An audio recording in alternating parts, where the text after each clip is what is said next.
Class 10th में हो और क्लास 11 12 एक अच्छे स्कूल से, वो भी बहुत कम फीस में अगर कंप्लीट करना चाहते हो, पढ़ना चाहते हो, तो सीएचएस बीएचयू देता है आपको एक सुनहरा मौका। सीएचएस बीएचयू एकमात्र इंडिया का एक ऐसा स्कूल है जो बीएचयू से एफिलिएटेड है, जहां पे स्कूलिंग होती है और साथ में बहुत ही कम प्राइस में आपको बहुत अच्छी एजुकेशन जो है वो यहाँ पे प्रोवाइड कराई जाती है। बहुत सारे हजारों में बच्चे जो है वो हर साल इसका फॉर्म फिल करते हैं, लेकिन कुछ सैकड़े में बच्चे ही जो है एडमिशन ले पाते हैं। तो आप अगला हो सकते हो, लेकिन उसके लिए आपको अभी से पढ़ाई करनी होगी। तो वो चीजें क्या होंगी इसके बारे में हम इस वीडियो में डिटेल में जानेंगे। सबसे पहले मैं श्रद्धा जायसवाल आप सभी का स्वागत करती हूँ स्कूल शिक्षा के आपके अपने यूट्यूब परिवार में। और आज की इस वीडियो में हम बात करेंगे कि सीएचएस का एग्जाम पैटर्न क्या है, उसका सिलेबस क्या है और किस तरीके से आपकी क्या स्ट्रेटेजी होनी चाहिए, ताकि आप अगले साल यानी कि जब सीएचएस बीएचयू 2027 का एंट्रेंस एग्जाम हो तो अपनी एक सीट जो है वहां पे सुनिश्चित कर लो। तो चलो यहाँ पे बिना लेट के शुरू करते हैं। और अगर हर चीज जानना चाहते हो तो वीडियो को एंड तक जरूर देखना और साथ में लाइक भी कर दीजिएगा। सबसे पहले बेटा अगर हम बात करते हैं तो सीएचएस का, इससे पहले हमने डिटेल में eligibility criteria, exam pattern, exam और आपका पेपर का मोड क्या होता है, पेपर कहाँ पे होता है, रिजर्वेशन है या फिर नहीं है, ये सभी चीजों के बारे में हमने डिटेल में एक दूसरे वीडियो में बात किया है। ये वीडियो जो है स्पेसिफिकली हमारे सिलेबस के लिए है, तो भी हम थोड़ा बहुत बेसिक में इसके डिटेल को समझेंगे और फिर उसके बाद सिलेबस पे आएंगे। ठीक है ना बेटा। चलो तो सबसे पहला यहाँ पे हो जाएगा कि सीएचएस 2027 एग्जाम पैटर्न को देख लेते हैं। ये जो एग्जाम है सीएचएस का बेटा, इसमें आपके 100 क्वेश्चन आते हैं।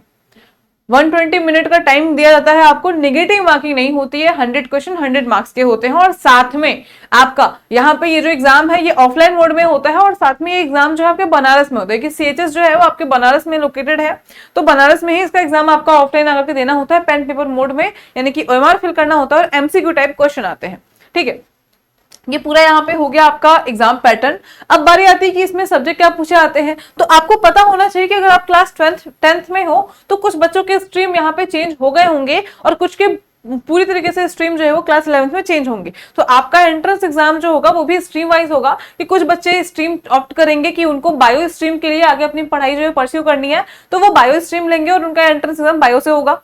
कुछ बच्चे मैथ्स के लिए करेंगे, कुछ बच्चे कॉमर्स स्ट्रीम को चूज करेंगे और कुछ बच्चे आर्ट्स को चूज करेंगे। तो इस स्ट्रीम वाइज आपके क्वेश्चन जो है वो वेरी करते हैं और साथ में टॉपिक सब्जेक्ट भी आपके वेरी करते हैं। तो पहले हम उसको चीज को देखेंगे कि आप अगर मैथ्स स्ट्रीम के होगे तो आपको क्या क्या सब्जेक्ट पढ़ने हैं और उसका वेटेज क्या है एग्जाम में। ठीक है ना। पहला ये ध्यान दो कि जिस भी स्ट्रीम के होगे 100 क्वेश्चन आपको देने हैं एग्जाम में। ठीक है ना, 100 क्वेश्चन आपके टोटल आएंगे और 2 आवर का आपको टाइम मिलेगा। आइए बात करते हैं इसके एग्जाम पैटर्न के पहले की एक अवेयरनेस को, कि अगर आप एग्जाम देने बच्चे तैयारी करना शुरू करते हैं बट वो फॉर्म के लिए अवेयर नहीं होते कि फॉर्म कब आएगा, एडमिट कार्ड कब आएगा, कहां से करना है। तो पहली बात कि अगर आपने अभी तक चैनल को सब्सक्राइब नहीं किया है तो सब्सक्राइब कर लीजिए। साथ में जो भी अपडेट्स आएंगी एग्जाम के रिलेटेड, ठीक है, जो भी अपडेट्स आएंगे वो सभी आपको इस चैनल पे सबसे पहले बताएंगे और सबसे सटीक बताएंगे। तो देखें अगर हम लोग, तो यहाँ पे आपका ये जो फॉर्म आया था वो हमारा अभी 2026 का 20 फरवरी से 20 मार्च तक के लिए आया था। ठीक है, 1 मंथ का पूरा प्रॉपर टाइम मिलता है आपको फॉर्म फिल करने के लिए। तो 20 फरवरी से 20 मार्च में आया था। उसके बाद में यहाँ अपने आपको फॉर्म को फिल करना है। उसके बाद में 23 मार्च को करेक्शन विंडो ओपन हुई थी। 11 अप्रैल को आपका एडमिट कार्ड आया था और 22 से लेकर के 25 अप्रैल तक आपकी क्लास 11 का एंट्रेंस एग्जाम स्ट्रीम वाइज जो है वो हुआ था, कंडक्ट हुआ था। ठीक है, तो चलिए यहाँ पे देखते हैं। तो आपको इस चीज पे भी ध्यान देना है कि आपको फॉर्म वगैरह को अच्छे से फिल कर लेना है और जब भी अपडेटेड रहना है सिलेबस के अलावा भी चीजों को लेकर के कि फॉर्म कब आ रहा है, क्या क्या डॉक्यूमेंट्स इंपॉर्टेंट है, कैसे फिल करना है, कोई गलती ना हो इन चीजों के लिए। तो इसके लिए आपको चैनल को सब्सक्राइब कर लेना है ताकि आगे आने वाले सारे अपडेट्स आपको पता हो पाए। अब बारी आती है बेटा यहाँ पे स्ट्रीम वाइज क्वेश्चन डिस्ट्रीब्यूशन की, कि अगर आप पहले हम बात करेंगे मैथ्स स्ट्रीम की। अगर आप मैथ्स स्ट्रीम को ऑप्ट करने वाले हो तो ऑब्वियसली आपको मैथ्स के क्वेश्चन करने होंगे। तो पहला आपको 25 क्वेश्चन आएगा फिजिक्स से, 25 क्वेश्चन केमिस्ट्री से और 25 क्वेश्चन आपके मैथ्स के आएंगे मैथ्स स्ट्रीम वाले बच्चों के लिए। उसके बाद 10 आपका इंग्लिश लैंग्वेज आएगा, 10 हिंदी लैंग्वेज का क्वेश्चन आएगा और 5 क्वेश्चन आएंगे आपके स्टैटिक के। ठीक है, स्टैटिक जीके के। ये आपके टोटल हो गए 100 क्वेश्चन। बायो स्ट्रीम वाले बच्चे को मैथ का क्वेश्चन नहीं देना होगा, बाकी सबको सेम रहेगा। जो बायो स्ट्रीम का बच्चा होगा उसको 25 क्वेश्चन बायोलॉजी करने होंगे। तो 25 physics, 25 chemistry, 25 bio, 10 English, 10 Hindi और 5 स्टैटिक जीके करंट अफेयर। जो कॉमर्स का बच्चा होगा उसको फिजिक्स केमिस्ट्री नहीं देना, उसको 20 मैथ्स के देने हैं, उसको 20 यहाँ पे इंग्लिश का देना है, 20 हिंदी का देना है, 15 एसएसटी के देने हैं और 10 क्वेश्चन यहाँ पे जीके के देने हैं और 15 क्वेश्चन आपको इकोनॉमिक्स के देने हैं। ठीक है, तो इस तरीके से करते हुए आपके यहाँ पे हो जाएंगे 100 क्वेश्चन। आर्ट्स स्ट्रीम वाले बच्चों को 5 क्वेश्चन मैथ के चाहिए, 15 क्वेश्चन आपको चाहिए इंग्लिश के, 15 हिंदी के, 45 क्वेश्चन आपके आएंगे यहाँ पे हिस्ट्री, ज्योग्राफी, पॉलिटिकल साइंस, ठीक है।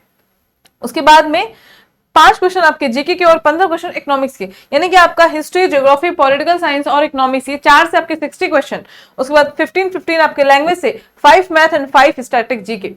ये रहा आपका पूरा स्ट्रीम वाइज क्वेश्चन डिस्ट्रीब्यूशन। तो आपने स्ट्रीम के वाइज देख लीजिए कि आप अगर आर्ट्स लेने वाले हो तो आपको ये चीजें पढ़नी है, बायो लेने वाले हो तो ये चीजें पढ़नी है, और अगर आप मैथ स्ट्रीम से जाने वाले हो तो आपको ये चीजें पढ़नी है, ठीक है ना। उसके बाद में हम बात करेंगे आगे, तो ये होगा safe score and target setting, कि यानी कि अगर आप CHS 2027 की प्रिपरेशन करने वाले हो तो आपका सेफ स्कोर जो है यहाँ पे क्या हो जाएगा। तो इसके लिए आपको, अगर हम पिछले डेटा के बारे में बात करें, कंपटीशन काफी टफ है, मतलब हजारों में बच्चे फॉर्म फिल करते हैं और कुछ ही संख्या में सीट आती है, ठीक है। तो वहां पे आपको हमेशा अपने आप को टारगेट लेकर के चलना है कि मुझे 90+ क्वेश्चन करने ही करने हैं, ठीक। और ये स्पेशली अगर हम बात करें साइंस स्ट्रीम वाले बच्चों के लिए, जैसे कि मैथ स्ट्रीम के बच्चा है या बायो स्ट्रीम का बच्चा है, उसके लिए ये इंपॉर्टेंट है। अब हम अपने, और ये बेटा आपके ऐसे ही नहीं बोला जा रहा, ये आपके लास्ट 3 ईयर का ट्रेंड एनालिसिस कट ऑफ को देख करके बताया जा रहा है, क्योंकि यहाँ पे जनरल कैटेगरी, जो मैथ्स का जनरल कैटेगरी था ना, उसका एडमिशन क्लोज हुआ था 90 मार्क्स के अराउंड में, यानी कि 90 मार्क्स से ज्यादा जो बच्चे गेन किए थे उन्हीं को मैथ्स स्ट्रीम में एडमिशन मिला था, ठीक है। अब आते हैं हम इसके सिलेबस के बारे में, ठीक है। ये सिलेबस आपका है, पहला हम फिजिक्स की बात करेंगे, motion, force and law, sound, light, heat and temperature, magnetic effects, electricity, ये फिजिक्स का हो गया। केमिस्ट्री में atomic structure, mole concept, oxidation reduction, acid base, salt and metal and non metals. फिर मैथ्स का जो सिलेबस होगा बेटा वो algebra, geometry, trigonometry, probability, profit and loss, simple interest, जो भी आप तक आपने 10th तक में जो भी सिलेबस पढ़ा है अपने मैथ्स का, वो सारे सिलेबस आपके आएंगे। बायो का भी सेम होगा, fundamental unit of life, tissues, life processes, natural resources, आप चाहो तो इसका स्क्रीनशॉट ले सकते हो सिलेबस के लिए। नेक्स्ट आएंगे इंग्लिश ग्रामर। ग्रामर में आपके जितना भी आपने पढ़ा होगा, नाउन, प्रोनाउन, एडजेक्टिव, एडवर्ब, उसके साथ में जो आपके वोकैबुलरी वाले पोर्शंस होते हैं, लाइक आपका हो गया इडियम्स एंड फ्रेजेस हो गया, एंटोनिम हो गया, सिनोनिम्स हो गया, ठीक है। ये सारे क्वेश्चंस आएंगे आपके। हिंदी व्याकरण में संधि, समास, रस, छंद, अलंकार और तुम्हारा कारक, लिंग, वचन कारक, संज्ञा, सर्वनाम, वर्णमाला, ये सभी टॉपिक आएगा, और साथ में लिटरेचर भी आता है, ठीक है। हिंदी साहित्य भी आपका थोड़ा बहुत आएगा। और आर्ट्स और कॉमर्स के लिए सबसे ज्यादा इंपॉर्टेंट है, यहाँ से क्वेश्चन, आप यहाँ पे क्वेश्चन का वेटेज थोड़ा ज्यादा हो जाता है, 2-2 क्वेश्चन आपके आ जाते हैं। आइए हिस्ट्री, पॉल साइंस की बात करेंगे तो modern history, timelines, political frameworks. उसके बाद ज्योग्राफी में देखो, अगर हम SST की बात करें तो SST के लिए द बेस्ट होता है आपका NCERT, और साइंस के लिए, साइंस और SST के लिए NCERT अगर आपका कंप्लीट है अच्छे से तो कोई दिक्कत नहीं है, आप 100 आउट ऑफ 100 बना के आ सकते हो। मतलब कि 25 क्वेश्चन आ रहे हैं आपके साइंस में, फिजिक्स में आ रहे हैं, आप पूरे फिजिक्स के क्वेश्चन सही कर सकते हो अगर आपने NCERT अच्छे से कवर किया तो। सेम आपका SST के लिए भी होता है, ठीक है। तो जियोग्राफी के लिए भी आपका ये टॉपिक ये बहुत कम में है, आप NCERT जो आपका होगा वही। इकोनॉमिक्स में consumer rights, development, Indian economy से इस बार ज्यादा क्वेश्चन आए थे 2026 वाले में, फंक्शंस ऑफ मनी, ठीक है। फिर बात करेंगे स्टैटिक जीके, तो बेटा अपने आंखों के सामने जो भी चीजें हैं वो सब स्टैटिक जीके में आती है, सब कुछ। तो हमको एम्पायर्स के बारे में पढ़ना है, और सबसे ज्यादा हमारा मुगल और मराठा, जब से ये छावा मूवी आई तब से मराठा को भी यहाँ पे ऐड किया गया है, यानी कि लास्ट ईयर ही मराठा के एम्पायर को ऐड किया गया हमारे सिलेबस में। पहले हम नहीं पढ़ते थे बट अब हमको इसको पढ़ना होता है, ठीक है ना, न्यूली एडेड टू NCERT, यहाँ पे इसने मेंशन किया है। मूवमेंट्स हो गए आपके सारे। उसके बाद में वैदिक पीरियड, इंडस वैली सिविलाइजेशन, मतलब कि आपको एंशिएंट हिस्ट्री एंड जो आपका मॉडर्न हिस्ट्री है इसको पढ़ना है पूरा, और स्टैटिक जीके में, हिस्ट्री में।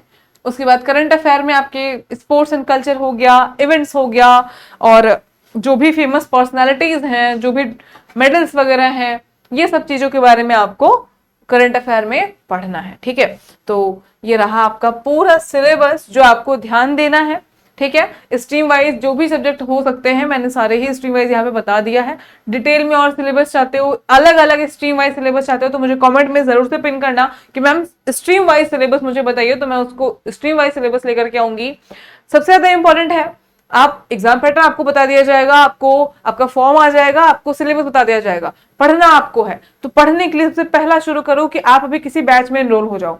बैच में एनरोल होना चाहते हो, देखो 2 तरीके से बच्चे होते हैं, पहला कुछ बैच से पढ़ लेते हैं एनरोल होकर के, और कुछ जो है वो थोड़ा बहुत पहले से पढ़े होते हैं, ठीक है, उनका बेस क्लियर होता है, तो वो चाहते हैं कि वो यूट्यूब से पढ़ ले। यूट्यूब में थोड़ा समय है, 3-4 महीने में क्लासेस आपकी स्टार्ट हो जाएंगी यूट्यूब पे, लाइक सितंबर से आपकी स्टार्ट हो जाएंगी।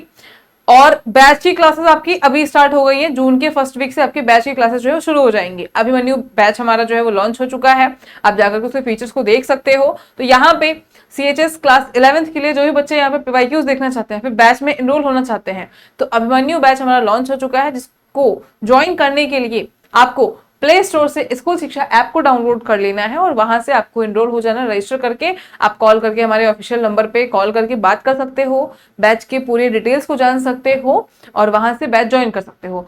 बैच नहीं ले रहे हो तो यूट्यूब पे थोड़ा सा वेट करो, बाकी तब तो प्रीवियस वीडियोस की हेल्प से अपने टॉपिक्स को क्लियर करते जाओ, कवर करते जाओ, ठीक है ना।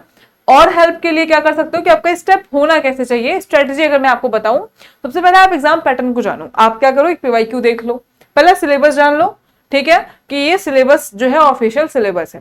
अब आ जाओ अपने PYQs पे। PYQs के लिए तुम प्ले स्टोर से स्कूल शिक्षा ऐप को डाउनलोड करोगे तो तुमको सारे ईयर के अप टू 5 to 8 ईयर के PYQs जो है वो डाउनलोड करके आपको ऐप में हमारे मिल जाएंगे और बिल्कुल फ्री ऑफ कॉस्ट में, ठीक है। आप वहां से उसको डाउनलोड कर लीजिए और उसमें PYQs को देख लीजिए, एनालाइज कर लीजिए कि जो PYQ में क्वेश्चंस आ रहे हैं क्या वो जो सिलेबस दिया हुआ है उस सिलेबस से मैच कर रहे हैं।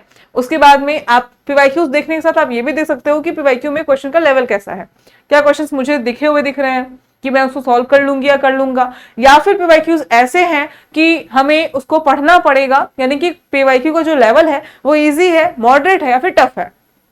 इसको आपको समझ में आ जाएगा और एग्जाम पैटर्न समझ में आएगा। अब जब आपको ये समझ में आ गया कि ये जो सिलेबस दिया हुआ है इसी पे आ रहे हैं क्वेश्चन, तो अपने सिलेबस को कवर करना शुरू करो, चैप्टर उठाओ, सेग्रीगेट करो कि जो हमारे वीक पॉइंट्स हैं, जो हमारे स्ट्रॉन्ग पॉइंट्स हैं, जो वीक पॉइंट्स हैं उसको उस पर ज्यादा ध्यान देना है, जो स्ट्रॉन्ग पॉइंट्स हैं उसको थोड़ा रिवाइज करके उसके MCQ प्रैक्टिस कर लेनी है, ठीक है ना। डेली MCQ प्रैक्टिस करो, रिवीजन करो और लास्ट टाइम पे तुम्हारा जब 1 से 2 महीना बचेगा, 2 महीने बचेंगे, तो तुमको क्या करना है, मॉक टेस्ट लगाना है, ताकि तुम्हारा जो एग्जाम का फियर रहे और साथ में टाइम मैनेजमेंट रहे कि 1-2 आवर में तुमको 100 क्वेश्चन कंप्लीट करने हैं, तो वो तुम कर पाओ।